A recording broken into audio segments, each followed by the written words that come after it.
नमस्कार, आप देख रहे हैं सुप्रभात न्यूज एमपी और मैं हूं आपके साथ महक कपूर। आइए नजर डालते हैं 25 फटाफट बड़ी खबरों की ओर। इससे पहले न्यूज को कहां से देख रहे हैं आप हमें कमेंट करके जरूर बताएं। कर्मचारियों के लिए एक और खुशखबरी, सरकार ने जारी किया है कि आदेश, खाते में फिर बढ़ेगी सैलरी। केंद्रीय कर्मचारियों के लिए बड़ी खुशखबरी है, एक बार फिर सैलरी में बम्पर इजाफा होने वाला है क्योंकि महंगाई भत्ता 50% पहुंचने के बाद अब अलग अलग भत्तों में भी इजाफा होना शुरू हो गया है। केंद्र सरकार द्वारा 6 भत्ते बढ़ाए जाने के बाद अब केंद्रीय कर्मचारियों के दिव्यांग बच्चों के लिए शिक्षा भत्ता सामान्य से 2 गुना कर दिया गया है। कार्मिक मंत्रालय ने सोमवार को एक आदेश में शिक्षा भत्ता और छात्रावास सब्सिडी की सीमा बढ़ाने की जानकारी दी। दरअसल केंद्र सरकार ने 6 भत्ते बढ़ाने के बाद केंद्रीय कर्मचारियों के बच्चों की शिक्षा के लिए ज्यादा भत्ता और छात्रावास सब्सिडी की सीमा बढ़ाई है। 4 मई से फिर बदलेगा मौसम का मिजाज, एक्टिव होगा नया सिस्टम, छा सकते हैं बादल। चक्रवात और पश्चिमी विक्षोभ का असर खत्म होते ही एक बार फिर मध्य प्रदेश का मौसम बदल गया है। तापमान बढ़ने के साथ दिन में गर्मी का एहसास होने लगा है। फिलहाल 4 दिन मौसम का मिजाज ऐसा ही बना रहेगा, लेकिन 4 मई को एक नए पश्चिमी विक्षोभ के एक्टिव होने से फिर तापमान में गिरावट आएगी और आसमान में बादल छा सकते हैं। इसके असर से 5 व 6 मई को बारिश भी हो सकती है। एमपी मौसम विभाग के मुताबिक आज पश्चिमी विक्षोभ का असर खत्म हो जाएगा। इसके बाद मई के पहले हफ्ते में फिर तापमान बढ़ने लगेगा। इस दौरान पारा 47 डिग्री तक पहुंचने के आसार हैं। चुनावी सभा में बोले सीएम मोहन यादव, शिवपुर का नाम बदलकर रखेंगे शिवपुर। मुख्यमंत्री डॉक्टर मोहन यादव ने शिवपुर व विजयपुर में आयोजित चुनावी सभाओं को संबोधित करते हुए शिवपुर जिले का नाम बदलने की बात कह डाली। पहले शिवपुर का नाम भगवान शिव के नाम पर था, लेकिन साधारण बोलचाल की भाषा में धीरे धीरे शिवपुर से शिवपुर हो गया। आप चाहेंगे तो शिवपुर का नाम बदल कर शिवपुर कर देंगे। उज्जैन महाकाल की नगरी है, इसी तरह शिवपुर भी शिव की नगरी होनी चाहिए, यह बात हुए कही। गांव के 5 तालाबों का बदलेगा स्वरूप, जिला पंचायत ने शुरू किया काम। ग्रामीण क्षेत्रों में जल की पर्याप्तता देने और तालाबों का संरक्षण करने की पहले जिला पंचायत ने की है। जिले की सीमा में तालाबों का सर्वे करने के बाद 5 तालाबों को चयन किया गया है, जिनका जल्द ही स्वरूप बदलेगा। दरअसल जिला पंचायत जबलपुर ने जिले के ग्रामीण क्षेत्र के 5 बड़े तालाबों के पुनरुत्थान की दिशा में काम करना प्रारंभ किया है। तालाबों के पुनरुत्थान की कार्य योजना बेंगलुरु के एक गैर सरकारी संगठन के सहयोग से तैयार की जाएगी। इस संगठन के विशेषज्ञों का मई माह के प्रथम सप्ताह में चयनित तालाबों का भ्रमण करना संभावित है। उज्जैन से भागलपुर, पटना, जयनगर और गोरखपुर के लिए चलेंगी स्पेशल ट्रेनें। ग्रीष्मकालीन छुट्टियों के दौरान यात्रियों की संख्या को देखते हुए रेलवे ने उज्जैन स्टेशन से कई ट्रेनों की घोषणा की है। रेलवे भागलपुर, दाहोद, पटना, उज्जैन, जयनगर, उज्जैन, गोरखपुर, उज्जैन एवं मुजफ्फरपुर, उधना के बीच एक फेरा स्पेशल ट्रेन संचालन स्पेशल किराए के साथ कर रहा है। गाड़ी संख्या 09068 भागलपुर दाहोद स्पेशल आज 1 मई बुधवार को भागलपुर से 5 बजे चलकर अगले दिन गुरुवार को रात 10:30 पर उज्जैन पहुंचेंगी। आज से शुरू होगा मिनी तरण पुष्कर, बाल सरोवर में बढ़ेगी संख्या। तैराकी के शौकीन छोटे बच्चों की छई छपा छई के लिए आगामी 1 मई से दीनदयाल नगर स्थित मिनी तरण पुष्कर को शुरू कर दिया जाएगा। मिनी तरण पुष्कर को भरना शुरू कर दिया गया है और सिर्फ 2 फीट पानी भरना शेष है। दूसरी तरफ बाल सरोवर की शुरुआत भी इसी माह हो गई थी, लेकिन अभी स्कूली सत्र चालू रहने के कारण सिर्फ 50 बच्चे ही बाल सरोवर में आ रहे हैं। लेकिन आगामी आज से यहाँ भी बम्पर भीड़ जुटने वाली है। इसका कारण है कि आज 1 मई से स्कूलों की छुट्टियां होने के कारण बच्चे अभी से रजिस्ट्रेशन की प्रक्रिया कर रहे हैं।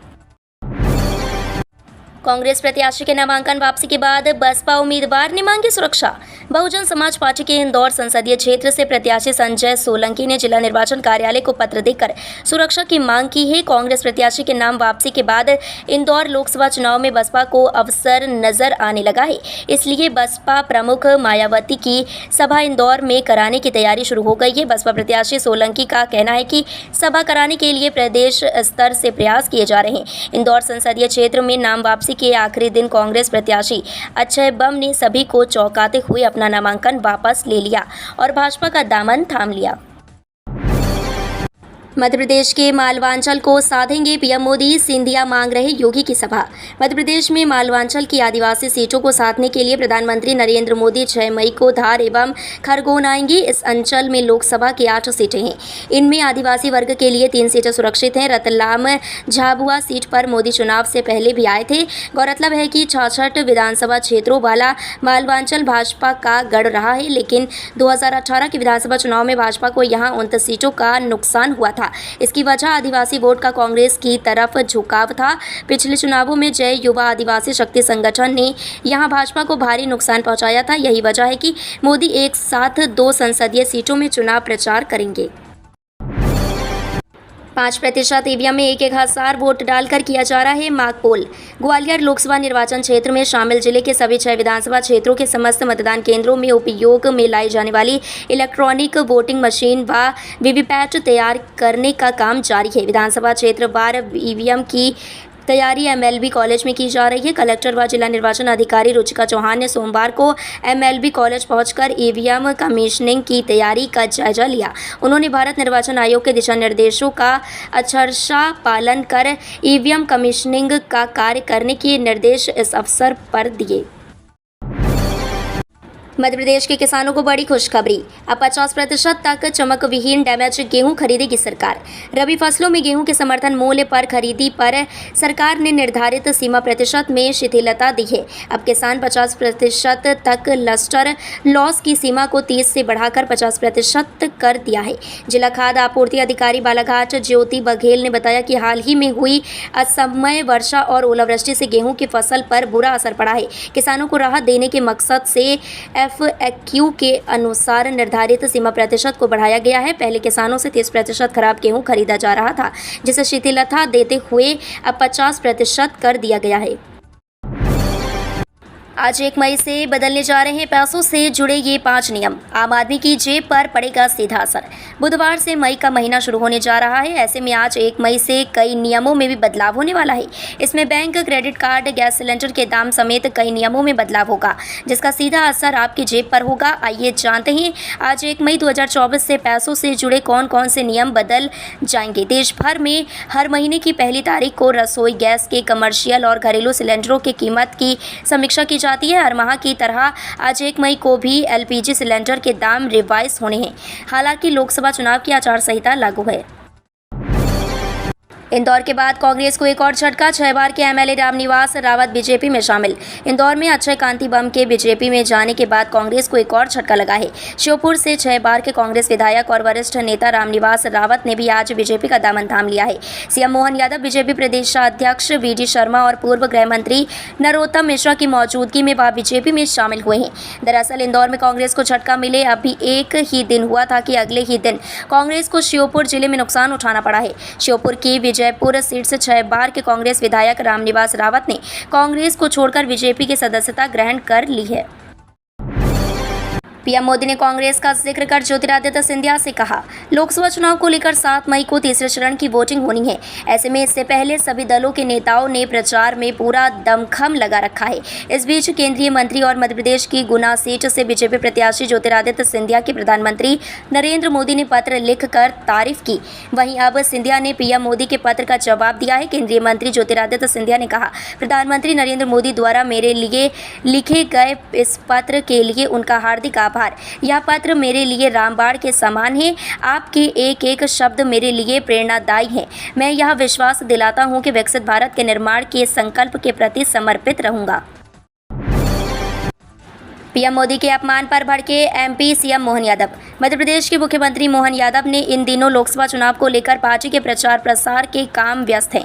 इसके साथ ही CM मोहन यादव पार्टी की रणनीति के अनुसार विपक्ष पर लगातार हमलावर भी हैं। CM मोहन यादव ने मंगलवार को विजयपुर विधानसभा के गल्ला मंडी में आयोजित जनसभा में कांग्रेस विधायक रामनिवास रावत और मुरैना की महापौर शारदा सोलंकी को भाजपा की सदस्यता दिलाई। इसके साथ ही उन्होंने संबोधन के दौरान कांग्रेस को भी आड़े हाथ लिया।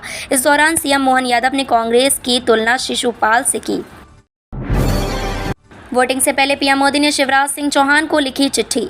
लोकसभा चुनाव के बीच और विदिशा सीट पर वोटिंग से पहले पीएम नरेंद्र मोदी ने मध्य प्रदेश के पूर्व सीएम और विदिशा से बीजेपी के उम्मीदवार शिवराज सिंह चौहान को चिट्ठी लिखी है। इस पत्र में प्रधानमंत्री ने बीजेपी नेता शिवराज सिंह चौहान के संगठनात्मक क्षमताओं से लेकर प्रदेश के कई बार मुख्यमंत्री रहने और उनके राजनीतिक अनुभव का जिक्र किया है। इस पत्र में उन्होंने शिवराज सिंह चौहान की जमकर तारीफ की है। वहीं इस पत्र को लेकर शिवराज ने भी पीएम के प्रति आभार जताया है। पीएम नरेंद्र मोदी ने लिखा, मेरे साथी कार्यकर्ता शिवराज सिंह चौहान जी, आपको यह पत्र लिखते हुए आशा करता हूं कि आप कुशल मंगल से होंगे।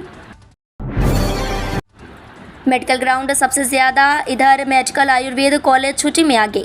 लोकसभा निर्वाचन में चुनाव ड्यूटी से राहत पाने वालों में सबसे ज्यादा कारण मेडिकल ग्राउंड सामने आया है। सैकड़ों आवेदनों में अपनी अपनी बीमारियां बताई हैं तो मेडिकल बोर्ड का सर्टिफिकेट भी लगाया है। अधिकारियों ने विचार कर ऐसे आवेदकों को राहत भी दी है। वहीं चुनाव के कामकाज के दौरान छुट्टी मांगने वालों में सबसे ज्यादा आवेदन GRMC मेडिकल कॉलेज और आयुर्वेद कॉलेज से है। आचार संहिता में इनके आवेदन सबसे ज्यादा हैं। पुलिस महानिदेशक सुधीर सक्सेना ने की crime and criminal network system की समीक्षा। पुलिस महानिदेशक सुधीर कुमार सक्सेना ने मंगलवार को crime and criminal network and system और इंटरऑपरेबल क्रिमिनल जस्टिस सिस्टम की समीक्षा की। इस दौरान उन्होंने कमजोर प्रदर्शन वाले जिलों को सुधार करने के लिए कहा।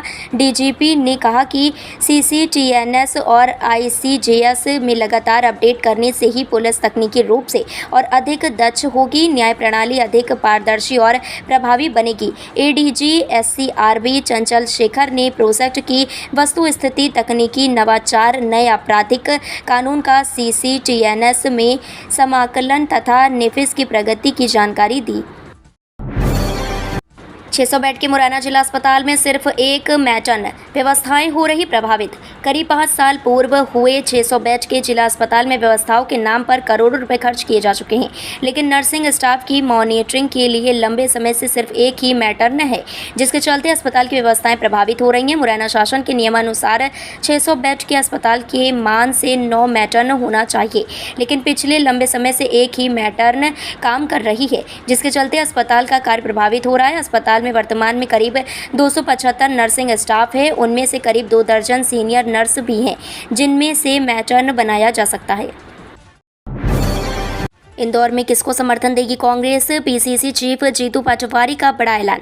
इंदौर सीट पर कांग्रेस प्रत्याशी बनाए गए अक्षय कांति बम के नामांकन वापस लेने के बाद अब कांग्रेस ने बड़ा ऐलान किया है। मध्य प्रदेश कांग्रेस अध्यक्ष जीतू पटवारी ने कहा कि इंदौर में पार्टी किसी का समर्थन नहीं करेगी। पटवारी ने ये भी बताया कि हम रैली करके जनता को सच बताएंगे। PCC चीफ जीतू पटवारी ने कहा कि इंदौर में कल जो कुछ भी हुआ उसके बाद में सो नहीं पाया। हम जनता के बीच जाएंगे और उन्हें सच के बारे में बताएंगे। पटवारी ने यह भी कहा कि हम किसी को भी समर्थन नहीं करेंगे, हमारे पास नोटा का भी विकल्प मौजूद है।